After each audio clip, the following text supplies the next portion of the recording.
দর্শক স্বাগতম আরেকবার জামানস ভয়েস শোনার জন্য ভয়েস ফর ডেমোক্রেসির পক্ষ থেকে। দর্শক, বেনজির আহমদ ধরাকে করেছেন স্বরাজ্ঞান। রাষ্ট্রের এমন কোনো সেক্টর নেই, এমন কোনো জায়গা নেই তার ব্যক্তিগত, পারিবারিক, প্রশাসনিক, রাজনৈতিক প্রত্যেকটি অঙ্গনেই তিনি সৃষ্টি করেছেন এক বেনজির। তিনি বেনজির। তিনি আইন কানুনের তোয়াক্কা করেন না কিংবা পরোয়া করেন না অপরাধের জগতে নিজেকে সম্পৃক্ত করতে। তার সম্পর্কে যতই বলা হচ্ছে ততই যেন শেষ হচ্ছে না সেই উপন্যাসের কাহিনী। হারব্য উপন্যাস সে তো হার মানিয়েছে অনেক আগেই। আলাদিনের চেরাগ বিফল হয়েছে তার কাছে অনেক আগেই। এবার সর্বশেষ তাকে নিয়ে যেটা বের হলো, আসলে তার ব্যাপারটা এখন হয়ে গেছে অনেকটা প্যান্ডোরার বক্সের মতোই বলা যায়। একের পর এক বলছেই মানুষ, শেষ হচ্ছে না। এবার সর্বশেষ তিনি যেটি করেছেন, তার বিশ্ববিদ্যালয়ে ভর্তির পিএইচডি ডিগ্রি নেওয়ার প্রয়োজনীয় যোগ্যতা না থাকলেও তিনি দেশের সর্বোচ্চ বিদ্যাপীঠ, বলা হতো একসময় প্রাচ্যের অক্সফোর্ড, সেই ঢাকা বিশ্ববিদ্যালয় থেকেই নিয়েছেন পিএইচডি ডিগ্রি। কিন্তু সেই পিএইচডি ডিগ্রিতে ভর্তির তার ন্যূনতম যে যোগ্যতা সেটাই ছিল না। আছে আরও তার শিক্ষাগত যোগ্যতার সার্টিফিকেটের মধ্যে গরমিল। এমনি একটি অনুসন্ধানী রিপোর্ট করেছে আজকে প্রথম আলো, আমি দেখলাম। দর্শক, তার যে সুপারভাইজার যারা ছিলেন, যিনি ছিলেন সেই শিবলি রুবায়েত, তার সম্পর্কে আপনার জানা আছে, যিনি এখন অন্য একটা সেক্টরে জবে আছেন। এখন এই বেনজির আহমদ সাহেবের অপকর্মের খুঁটি কোথায়, আমরা সেটা একটু খোঁজার চেষ্টা করবো দর্শক।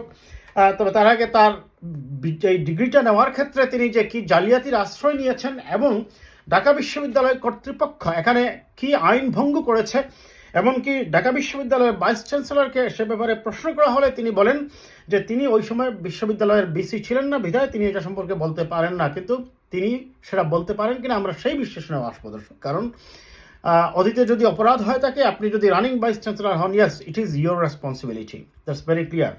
No option, no excuse, no further explanation. কারণ আপনি তদন্ত করবেন। অতীতে যদি হয় সেটা ইরেগুলারিটিসকে আপনি দূর করে সেটাকে রেগুলারাইজ করবেন। যাই হোক দর্শক, আমি আগে দেখে নেই জনাব বেনজিরের ব্যাপারে কি হয়েছিল। পুলিশের মহাপরিদর্শক বেনজির আহমেদ 2019 সালে ঢাকা বিশ্ববিদ্যালয় থেকে ডক্টরেট ডিগ্রি নেন। এরপর তিনি নামের আগে ডক্টরেট শব্দটি ব্যবহার করা শুরু করেন, যদিও ডক্টরেট ডিগ্রি নেওয়ার প্রোগ্রামে ভর্তির যোগ্যতাই তার ছিল না। শর্ত শিথিল করে তাকে ভর্তির সুযোগ দেওয়া হয়েছিল। বেনজির আহমেদ ডক্টরেট ডিগ্রি নিয়েছেন ঢাকা বিশ্ববিদ্যালয়ের ব্যবসা শিক্ষা অনুষদের doctor of business administration program থেকে। সেখানে ভর্তির জন্য আপনার স্নাতক পরীক্ষায় কমপক্ষে 50% নম্বর পেতে হয়, অথচ বেনজির আহমেদের সেই পরিমাণ মার্কস ছিল না, তার ছিল 47 বা 47%।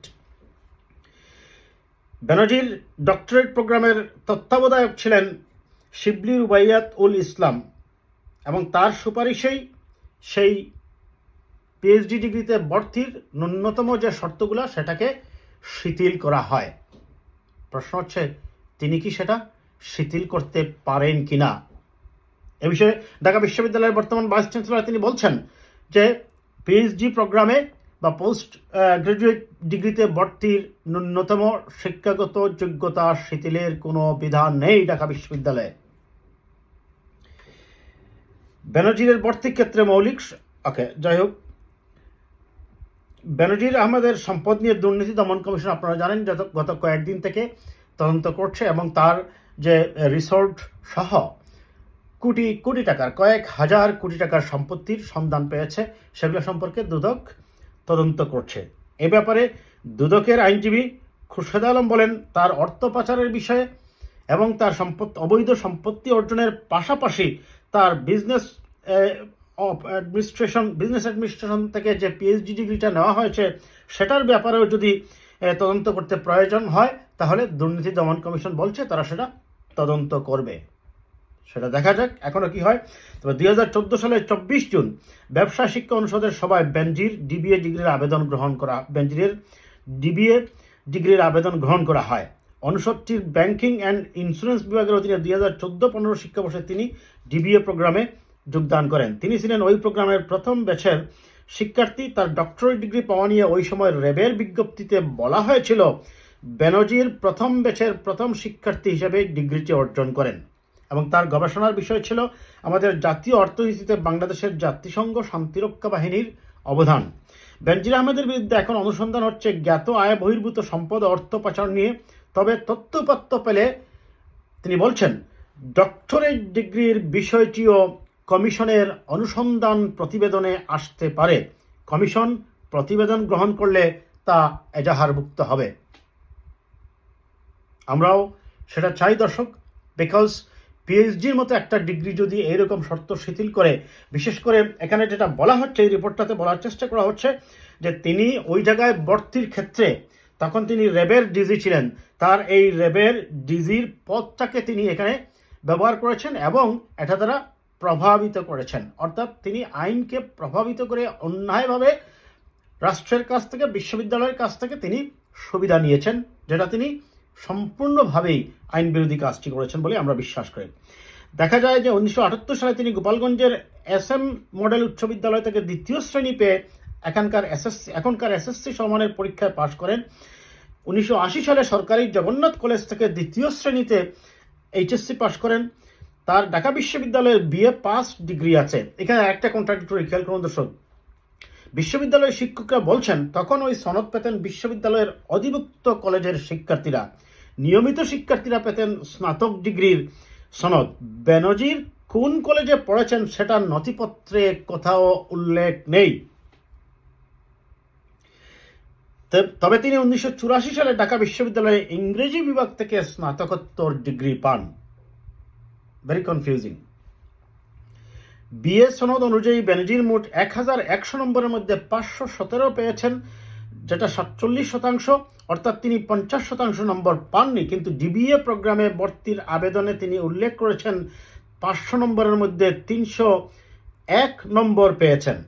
তার বিএ পাস সনদে সাল উল্লেখ করা হয় 1982, ডিবিএর আবেদনে সাল বলা হয়েছে 1983। এখানে একটা যে গরমিল আছেই দর্শক, তার এই বিএ পাস করা নিয়েও এই ডিগ্রিটাও যে এমনও হতে পারে, সেটাও জাল হতে পারে। বাংলাদেশের প্রেক্ষাপটে এরকম হওয়া অসম্ভব কিছু বলে আমি মনে করছি না অন্তত, কারণ তিনি যেহেতু তার এই পিএইচডি ডিগ্রিটাই তিনি যেহেতু এইরকম শর্ত শিথিল করে ম্যানেজ করে নিয়ে নিতে পেরেছেন, তিনি হয়তো বা ওই সময়ও এইরকম কোনো ধরনের জালিয়াতির আশ্রয় নিয়েছেন। কারণ শিক্ষাগত যোগ্যতার সার্টিফিকেটের সাল ভুল হওয়ার কোনো অবকাশ আছে বলে অন্তত আমার বিশ্লেষণ বলে না। বেনজির কোন কলেজে পড়েছেন সেটা নথিপত্রে কোথাও উল্লেখ নেই। তবে তিনি 1984 সালে ঢাকা বিশ্ববিদ্যালয়ে ইংরেজি বিভাগ থেকে স্নাতকোত্তর ডিগ্রি পান। ঢাকা বিশ্ববিদ্যালয়ে ইংরেজি বিভাগের সনদ অনুযায়ী বেনজির 1984 সালে 500 নম্বরের মধ্যে 229 পেয়ে প্রায় 46% দ্বিতীয় শ্রেণী পেয়ে স্নাতকোত্তর উত্তীর্ণ হন, অর্থাৎ তিনি 50% নম্বর পাননি। আর সেই ক্ষেত্রেই তিনি তার এই ডক্টরেট ডিগ্রিতে ভর্তির শর্ত ভঙ্গ করেছেন বলেই মনে করা হয়। এখানে একটা জিনিস খেয়াল করুন, ডিনস কমিটি 2015 সালের 14 মে অনুষ্ঠিত সভার নথি বলছে বেনজিরকে ভর্তির সুযোগ দেওয়ার সুপারিশপত্রে বলা হয়েছিল তিনি ঢাকা মহানগর পুলিশের সাবেক কমিশনার ও র্যাবের পরিচালক। আমি আবারও বলি দর্শক, তার ভর্তির সুযোগ দেওয়ার সুপারিশপত্রে বলা হয়েছিল তিনি ঢাকা মহানগর পুলিশের অর্থাৎ ডিএমপির সাবেক কমিশনার এবং র্যাবের মহাপরিচালক। সমাজে এরকম একজন প্রতিষ্ঠিত ব্যক্তিকে ডিবিএ প্রোগ্রামে বিশেষ বিবেচনায় হলেও ভর্তির অনুমতি দিলে দেশের কল্যাণে কাজে আসবে। ভর্তি শিথিল করে তাকে সেখানে সুযোগ দেওয়া হয়েছে। কিন্তু এই ক্ষেত্রে আবার এই যে আমি একটু আগে বলছিলাম দর্শক, যে বিশ্ববিদ্যালয়ের নিয়ম অনুযায়ী এখানে বলা হচ্ছে যে ঢাকা বিশ্ববিদ্যালয়ের একাধিক শিক্ষক প্রথম আলোকে বলছেন বিশ্ববিদ্যালয়ের একাডেমিক কাউন্সিল সহ নীতি নির্ধারণী ফোরামগুলো কি করতে পারবে তার নিয়ম নীতি রয়েছে। নিয়ম অনুযায়ী স্নাতক ডিগ্রি না থাকলে কেউ প্রতিষ্ঠানটিতে পিএইচডি বা কোনো ডক্টরেট প্রোগ্রামে ভর্তি হতে পারে না। শিক্ষা জীবনের সব পরীক্ষায়, আমি আবারও বলছি, শিক্ষা জীবনের সব পরীক্ষায় 50% নম্বর থাকতে হবে, যেটা বেনজিরের একাধিক পরীক্ষায় ছিল না। নির্দিষ্ট কোনো প্রভাবশালী ব্যক্তির জন্য শর্ত শিথিলে ফোরামগুলোকে ব্যবহার করা অনৈতিক ও অনিয়ম। ঢাকা বিশ্ববিদ্যালয়ের তৎকালীন ভাইস চ্যান্সেলর ছিলেন আরএফএন সিদ্দিকী। এর সভাপতিত্বে উচ্চশিক্ষা সংক্রান্ত অন্যতম ফোরাম বোর্ড অব অ্যাডভান্স স্টাডিজের এক সভায় 2014-15 শিক্ষাবর্ষে বেনজির আহমেদের ডিবিএ প্রোগ্রামে নিবন্ধনের অনুমতির সুপারিশ করা হয়। ওই সুপারিশে বলা হয় 2013 সালের 4 আগস্টের ডিনস কমিটির সবার সিদ্ধান্ত প্রযোজ্য ক্ষেত্রে সমতা নিরূপণ করে অনুমতি দেওয়া হোক। 2013 সালে, যাই হোক, এখন এই হচ্ছে মূলত কথা। এখন দেখুন দর্শক, বেনজির কিভাবে এই জিনিসগুলো ম্যানেজ করেন। এখানে সুস্পষ্টভাবেই সুপারিশপত্রে বলা হয়েছে যে তিনি ঢাকা মহানগর পুলিশের সাবেক কমিশনার ছিলেন এবং বর্তমানে র্যাবের ডিজি। তার মানে এখানে তিনি তার অন্য প্রশাসনিক বা সামাজিক, এটাকে সামাজিক বলা যাবে না, প্রশাসনিক পদকে এখানে আইডেন্টিটি হিসাবে ব্যবহার করেছেন, তার পরিচিতি হিসাবে, তার এটাকে বলা হয় যে আপনি ইনফ্লুয়েন্স অফ পাওয়ার, ক্ষমতার প্রভাব আপনি করেছেন বা দেখিয়েছেন, যেটার দ্বারা আমি মনে করি বিশ্ববিদ্যালয় কর্তৃপক্ষ এই ধরনের সিদ্ধান্ত নিয়েছেন, যা সুস্পষ্টতই শিক্ষকদের বক্তব্য অনুযায়ী এবং একাডেমিক কাউন্সিলের তাদের যে মতামত বা তাদের যে আন্ডারস্ট্যান্ডিং এবং যে কনস্টিটিউশনাল যেটা বিধিবিধান আছে সেটা অবশ্যই নিয়মের পরিপন্থী।